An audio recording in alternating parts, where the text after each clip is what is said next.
Assalamualaikum and good day everyone. My name is Excedrin and today I would like to talk about the introduction to our topic.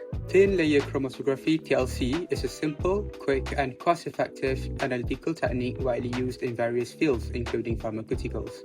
Developed in the mid-20th century, according to researchers, TLC was introduced by Russian scientists Ismailov and Schreiber in 1938. Their research aimed to develop a rapid and efficient method for separating and identifying compounds in complex mixtures. TLC has since become a valuable tool in various scientific fields due to its simplicity, efficiency, and versatility. This technique involves the use of a thin layer of a stationary phase coated on a glass, plastic, or aluminium plate, and a liquid mobile phase that moves through the stationary phase by capillary action. The method plays a critical role in quality control, ensuring the purity and potency of the medications and verifying the presence of active pharmaceutical ingredients, APIs, excipients, and potential contaminants. There are several applications that are related to TLC in pharmaceutical analysis. First of all, identifying and confirming the presence of specific compounds, that is by comparing the RF value of sample spots to those of known reference standards. Next, monitoring the progress of chemical reactions, such as during the synthesis of pharmaceuticals, ensuring that the desired product is formed and identifying any byproducts. Besides that, assessing the purity of pharmaceutical products, for instance, detecting impurities and degradation product that could affect the efficacy and safety of the medication. Lastly, TLC also relates with the qualitative and semi-quantitative analysis, like estimating the concentration of compounds based on the intensity of the spots.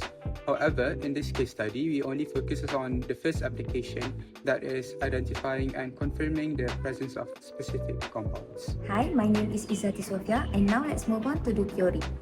Next, for the theory, I will talk about the principle of TLC. Thin-Layer Chromatography (TLC) is a chromatography technique used for separating and analyzing mixtures. The principle involves adsorption and migration of a sample mixture along a thin layer of adsorbent material. The separation occurs based on the differential affinity of the components in the mixture for the adsorbent and the mobile phase. Separations in TLC involve distributing a mixture of two or more substances between a stationary phase and a mobile phase. Stationary phase is a thin layer of adsorbent, usually a silica gel, coated on a plate. The two most common adsorbents used for the stationary phase are silica gel and alumina. Silica gel is polar, offering good separation for a wide range of compounds, while alumina is often used for compounds that are less polar. Mobile phase is a developing liquid which travels up the stationary phase, carrying the samples with it. It can be a single solvent or a mixture of solvents, and its selection is crucial for successful separation. The mobile phase polarity and composition impact the interaction with the stationary phase and consequently the separation of the sample components. The components with more affinity towards stationary phase travel slower, while components with less affinity towards stationary phase travels faster. Once separation occurs, the individual components are visualized as spots at a respective level of travel on the plate. Their nature or character is identified by means of suitable detection techniques. Hi, I'm Iman Shahira, and next up on the list is methodology. Hello everybody, so now let's get on with the TLC experiment procedures. First, you have to prepare your TLC plate. Step 1 is to acquire your TLC plate and then draw a line approximately 1.5 cm from the bottom of the plate. It is important to use pencils instead of pen because pen contains many organic compounds and those organic compounds can contaminate your TLC experiment. Then add X marks overlapping the line. The numbers of marks indicate of how many samples are being determined. In this case, we are using Excedrin. Excedrin has 3 samples, which is caffeine, acetaminophen, and aspirin. Once you have made the X marks, carefully spot small amounts of analyte using a capillary tube and make sure the spots are small because big spots will not elute properly. And after you have done that, wait until the spots are completely dry. The time has come to do what we call developing the plate. So grab a beaker and then add TLC plate using a tweezer. Cover the beaker with an aluminum foil and leave it undisturbed. When placing the TLC plate into the beaker, do ensure that the horizontal line is above the solvent.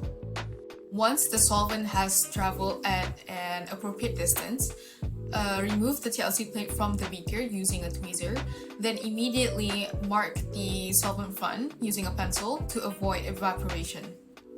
Lastly, after the TLC plate has dried, place it under the UV light and it will turn green, and by then you will be able to identify the sample spots.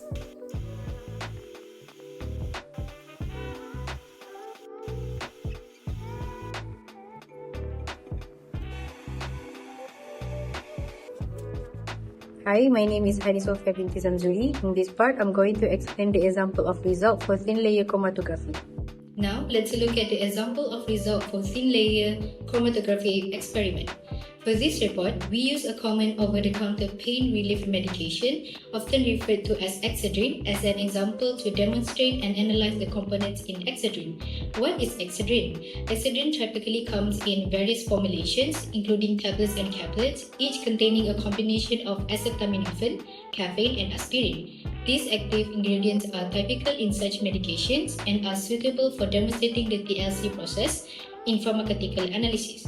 These compounds were also chosen due to their distinct and easily identifiable separation patterns or TLC plates, making them ideal for analysis.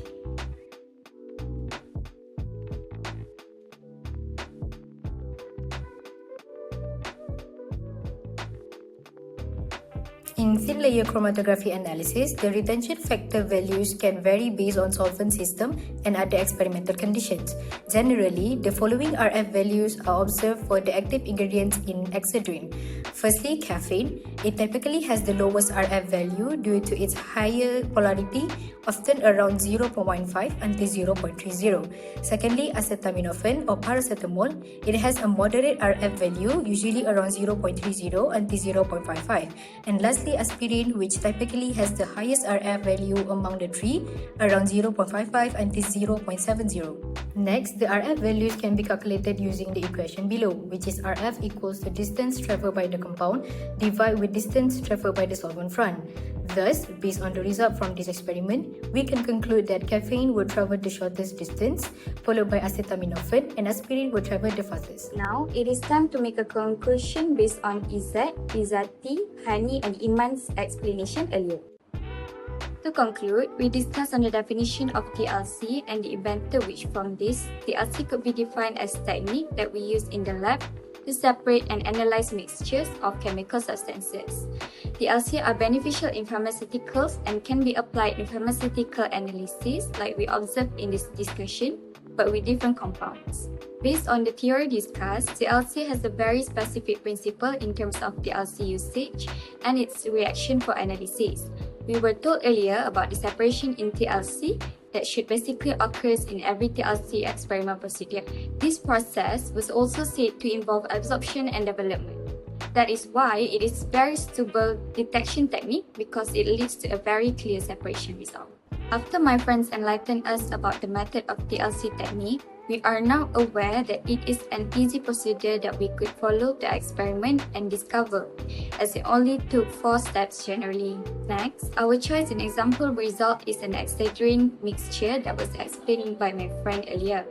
Excedrin was thought to be one of the pain relief medication, and the TLC procedure occurred to identify the ingredients or components for the pain relief medication. When the components was identified on the TLC, the RF value can be identified, and the reason why the values are high, moderated, or low can be explained. Overall, TLC has given us a huge advantage in terms of experimenting, pharmaceutical industry, and even science education because it is relatively simple to perform and doesn't require complex instrumentation, and also can be used to analyze wide range of compounds, including organic, inorganic, and biological substances. That is all from us. Thank you for watching and Assalamualaikum.